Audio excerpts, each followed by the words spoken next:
وہ آج تک اس کی دین ہے کہ مسلمان زندہ ہیں، یہاں مسلمان باقی ہیں۔ پوری دنیا میں نظام کو صحیح کرنے کے لیے آواز اٹھانا، یہ بھی اولیاء کاملین کی بات ہے، ان کی صفات ہیں۔ صرف اپنی خانقاہ میں اللہ اللہ اور ذکر کرانا ہی ان کا کام نہیں تھا، وہ دلوں کو تو دھلتے ہی تھے، لیکن جو نظام سنبھال رہا ہوتا اس کی باغ ڈور کو بھی دھلتے تھے، اس کی بھی صفائی کرتے تھے۔ تو اللہ کا ڈر رکھنے والا کرسیوں پر آئے، جو کسی کا خون چوسنے والا نہ آئے۔ عزیزان گرامی وقار، اپنے سیاسی شعور کو بھی بیدار کرو، سیاست کو سمجھو، تم کب تک استعمال ہوتے رہو گے؟ اب اس میں علماء کو بھی آنا چاہیے کہ ان کے سیاسی شعور کو بیدار کرے۔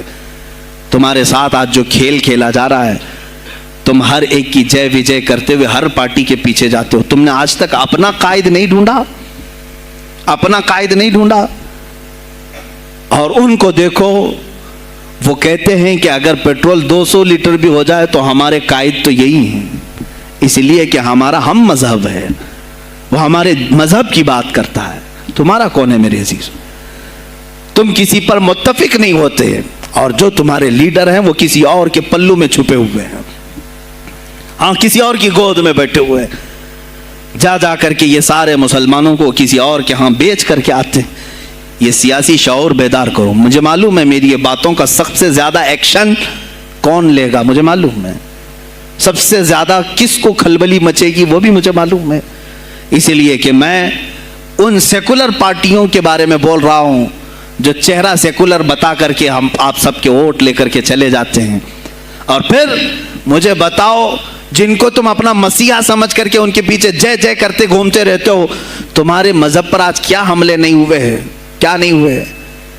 کشمیر آج تک جل رہا ہے، کہاں یہ کانگریس کیوں نہیں بات کرتی ہے جو پورے مسلمانوں کی مسیحا ہے؟ کہاں ہے وہ سماجوادی، وہ بی ایس پی، فلاں فلاں فلاں جو پارٹیاں جن میں سب مسلمان جاتے ہیں؟ کیا ان کو اتنا بھی شعور نہیں کہ وہ پارلیمنٹ میں اس کے خلاف بات کریں، کہیں کہ یہ مسلمانوں کے ساتھ ظلم ہو رہا ہے، ہم ان کے ووٹ لیتے ہیں؟